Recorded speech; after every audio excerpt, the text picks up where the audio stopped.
Hey Bowtie Nation, Joseph Hogue here with another one of these quick news-related videos. I'm loving these informal walkthroughs, news that catches my eyes, and I want to get the idea out to you faster than the normal week-long turnaround that it takes to get an edited video done.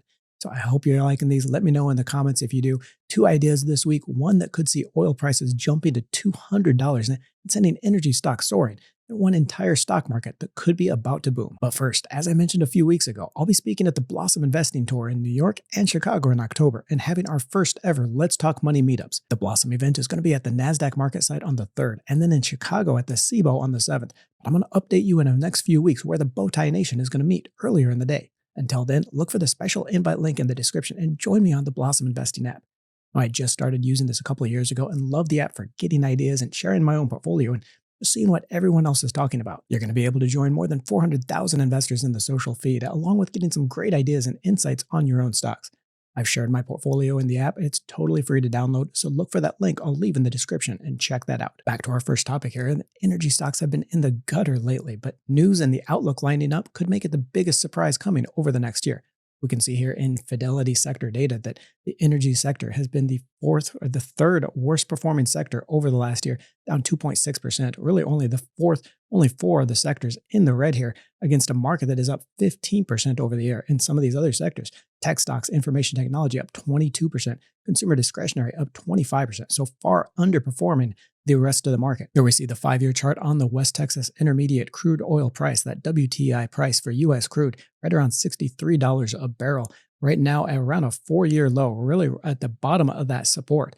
We've got a slowing economy, record U.S. production with the U.S. oil explorers just booming, OPEC increasing its own production. Really has crude down to the bottom of this $60 to $80 range where it's traded at really over the last 4 years, stuck in that range from $60 to $80. But the good news is every time we've come down here to about $60 a barrel, it does have that floor of support. And we can see a lot of that pain here in the earnings for this year from this FactSet earnings insight. We see by sector, the earnings growth year over year for current year 2025. And we see energy clear at the end here, down 10% on earnings for the year. So earnings, oil companies expected for this year, 2025, to report earnings that fell 10% year over year versus really just some booming earnings in some of these other communication services, up 19%, technology stocks, earnings up 19%. So really energy, the lone laggard here in among the 11 stock sectors. And that pain bringing the stock valuations down to very attractive levels. Here we see,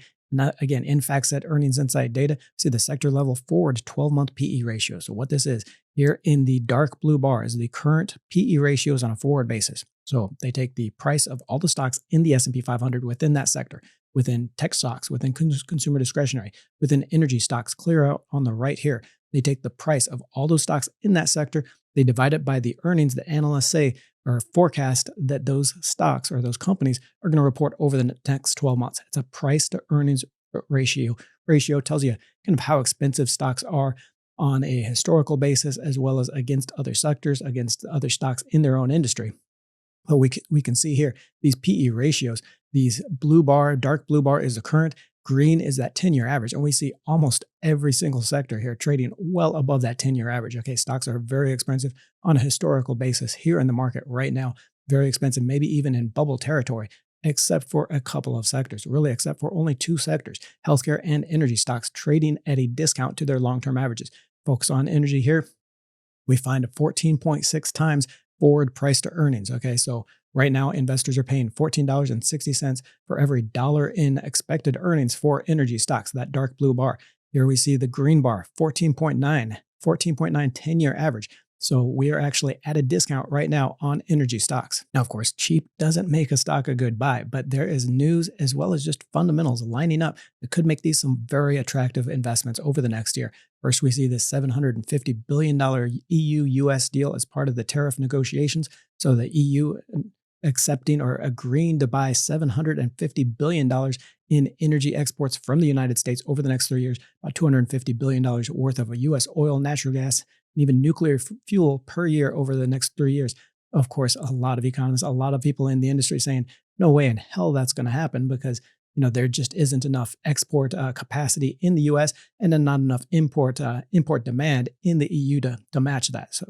So the EU imported about 360 billion euros, about $440 billion worth of oil, natural gas, and coal from all over the globe over the last year. About 65 billion of that came from the US, according to Eurostat, the blocks the statistics agency there in Europe.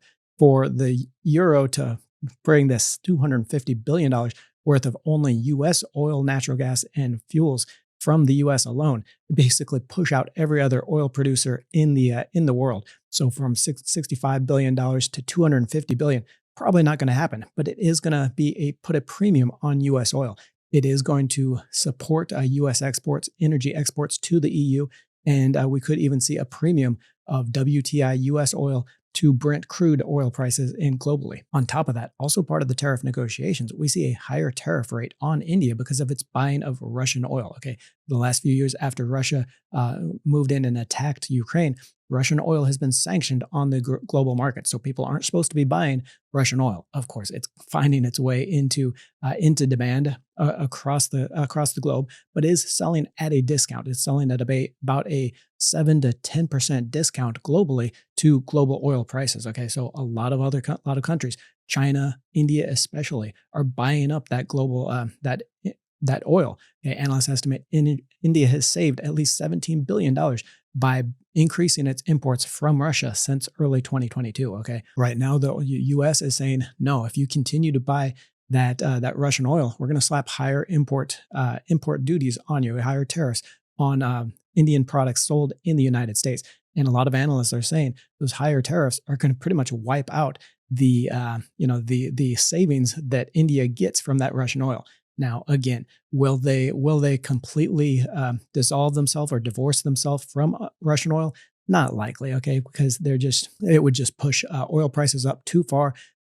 India would end up losing money and losing an important trade partner with Russia against China and against other countries. So it's not gonna completely divorce itself from Russian oil, but it will have an effect, just like that EU trade deal. It will have an effect on U.S. oil prices.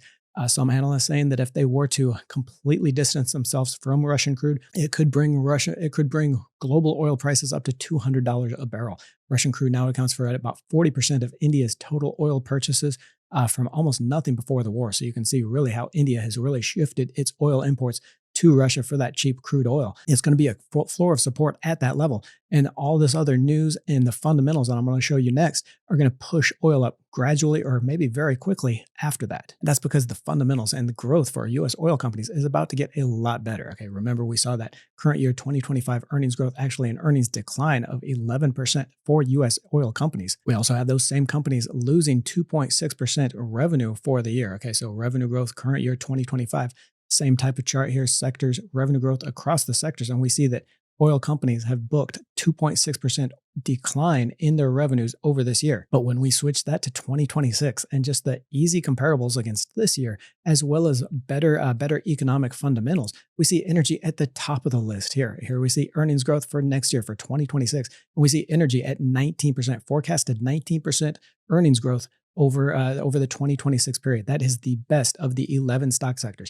Not even tech stocks, not even the hotter consumer discretionary stocks can beat that 19% earnings growth expected for energy stocks next year. And in fact, looking at sector level forecasted returns for the sectors in the economy from analysts, we see that energy here is the second best performing sector over the next year, according to analysts.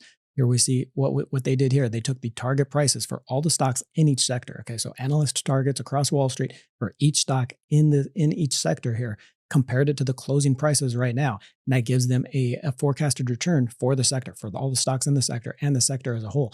We got healthcare there leading the pack at 20% upside. Healthcare, again, also been in the lagging sector over the last year, looking very attractive here as well. But here we got energy stocks up 18% as a whole. Now, if you wanted to just ride that big picture support for all stocks in the sector, we've got the Energy Select Sector Spider Fund, the XLE here, holds all 22 stocks, energy stocks in the S&P 500. So it's a very good, broad, diversified way to get that big picture upside, but without having to pick stocks. We can go in here. What I like to do a lot of times on these ETFs, if you don't want to invest in it in the ETF directly, maybe you want to pick some of those stocks, try to get a little bit better upside. You go into here to holdings, or we'll look at some of the pages here in the entire holdings. But the top 10 here: Exxon, Chevron, Conoco, EOG Resources, Kinder Morgan, another favorite here on the channel. You look through those holdings, and that's where you start your stock research. Here, I put together some of the fundamental analysis on 9 stocks I'm watching in the group. This is from a video that's coming up on how to do that bottom-up stock picking, how to research and analyze the fundamentals of these stocks. So be ready for that video. It's coming out here in the next 2 weeks. But looking at these 9 stocks in the group, some of the favorites on our channel, I wanted to highlight and just kind of look through revenue growth over the past 3 years, over the forecast next 2 years, the operating margin. All you out there in the nation know this is probably my single favorite measure of a stock, that operating margin, that profitability, how much of sales are left over after paying the production costs, the expenses. Really, it's the core metric for analyzing, for measuring how well management is converting those sales into operating profits, that operating margin, the free cash flow growth. Okay, how much is the company growing its free cash flow? You can see here, most of these in the negative. Not a good picture over the last 3 years for the free cash flow for these companies. And then valuation, price to sales, and then price over free cash flow. Now, what I've done here is I've highlighted the top 3 stocks in each of those categories, in the forecasted revenue growth, operating margin, in FCF growth, and then the price to sales ratio. Just kind of give us a feel for which stocks, which companies are performing best on each of those measures. That doesn't make any of these a go-to buy, an automatic buy. You really have to combine this with some of that other qualitative research. Who has the competitive advantage? Who's really going to benefit from this upside support of the energy market? But I do point out a couple of these. EOG Resources really benefiting from that natural gas boom, and the natural gas that we could see really booming in price on this EU deal. The European Union really wants the natural gas to divorce itself from Russian exports. So EOG doing really well, forecasted 5.5% revenue growth over the next 2 years. Operating margin 35%, one of the best there. Very strong operating margin profitability, as well as free cash flow. One of the few stocks or companies to be able to grow its free cash flow over the last 3 years. Okay, Diamondback Energy, long been a favorite here on the channel. Super growth, 17% revenue growth over the last 3 years. Going to slow down a little bit to 12%, but still the best among these 9 stocks, as well as the 37% operating margin. Now, a couple of these, Diamondback as well as Devon Energy, have negative free cash flow over the last year or over the last 3 years ago. So we couldn't calculate this growth metric, but doing well on a price to sales ratio, a little bit more expensive than the others that we'll see. Some of the ones that you might want to look at on that price to sales, okay, ExxonMobil, Baker Hughes, I think are going to do very well. Some of these equipment and services stocks, those are usually the first to boom when that increase in exploration comes around. When the energy industry starts to turn, you really start to see it first in the orders for some of those services and some of the equipment makers or the equipment users like Baker Hughes, the exploration services companies. Okay, so you're going to see that first in companies like Baker Hughes there, which will get the contracts to do more drilling and to provide more services and equipment. Now, another article caught my eye and could be a short-term trade into the last few months of the year. We're seeing massive demand from Chinese households for stocks there. Could set off a stock market boom, not only in the domestic Chinese markets, but also for U.S. listed Chinese stocks. Now, listen, folks, before everybody rushes to comments, say that we're supporting the Communist Chinese Party, the CCP there, by buying Chinese stocks. Okay, I'm a patriot to my bones. I served with pride, but I'm here to make you money. Okay, none of that money that you invest in, especially U.S. listed Chinese stocks, is ever going to get to the CCP. Okay, when you buy a stock, you're buying it from another investor. So if you're buying on the U.S. exchanges, those U.S. listed stocks like Alibaba, like NetEase, like Tencent, then you're buying it from probably another U.S. investor. Okay, so your money is just staying within the U.S. to go into that other U.S. investor. After a company issues shares on the public market, it sells those shares onto the public market. It doesn't get any money from those stocks anymore. Okay, that money stays investor to investor. Okay, so don't worry about funding the Chinese government or Chinese stocks here. I'm just looking for the good investments. And typically these last few months of the year are good for the Chinese market, but we're seeing also an upside support from Chinese households and demand for those stocks right now. In fact, it reminds me a lot of when we were recommending Alibaba shares of BABA last year, around $75, $80 a barrel before selling it at $130 early this year in February. These are not long-term trades. Okay, that geopolitical risk still does worry me a lot about the U.S.-China relations. These are not long-term investments, but really short-term trades around that cyclicality. We do see an upside to Chinese stocks typically in those last few months of the year as well as news and valuations. Okay, valuations are extremely low on Chinese stocks here. That the news supporting with the Chinese households supporting stocks like Alibaba, US listed Chinese stocks should have an upside benefit into the new year. And now we're seeing what could be not just support, but upside opportunity for a lot of those Chinese names. This article here says Chinese household savings have boomed to $22 trillion. That is a record high and really dwarfs anything that comes out of the US market. Okay, with traditional preferred real estate still really weak and a lot of bad memories across that. So if you don't know that traditionally Chinese investors have held most of their money in real estate. Okay, 60% of household assets are in real estate or were in real estate funds or indirectly in real estate just because it was a hard asset. People felt it was safer. Well, over the last really 5-6 years, real estate has fallen apart in China. There's a lot of bad memories, a lot of once bitten, twice shy kind of mentality there. The party there, the central bank, is lowering its interest rates, trying to fuel that growth and fuel that spending, and that is bringing yields down. And of course, we know when those yields come down, people flow into stocks. Okay, people flow into higher yielding investments, and that's exactly what we're seeing. And we have already seen that upside coming through in some of the U.S. listed shares here. I've got 4 U.S. listed shares against the GXC, which is the Spider S&P China ETF. So a fund of those stocks, as well as the S&P 500, so the U.S. stock market index. You can see Tencent up 12%. I don't have NEO on here just because it blew out the chart. NEO up about 40% here over the past month. Couldn't have seen the other stocks if we had NEO on here, but NEO doing very well. Tencent here up 13%. Baidu and Alibaba both up about 4 or 5% here just over the past couple of weeks here into August. NetEase also doing well. NetEase about performing with the S&P 500, but you can see all of these, especially the China ETF, the GXC, beating the S&P 500, and I think that outperformance continues over the next few months as we see those households really push assets into the Chinese market. And looking at this theme as a whole, I don't usually go all in on these ETFs. Okay, so the GXC here, the Spider S&P China ETF, going to give you broad diversification into this theme.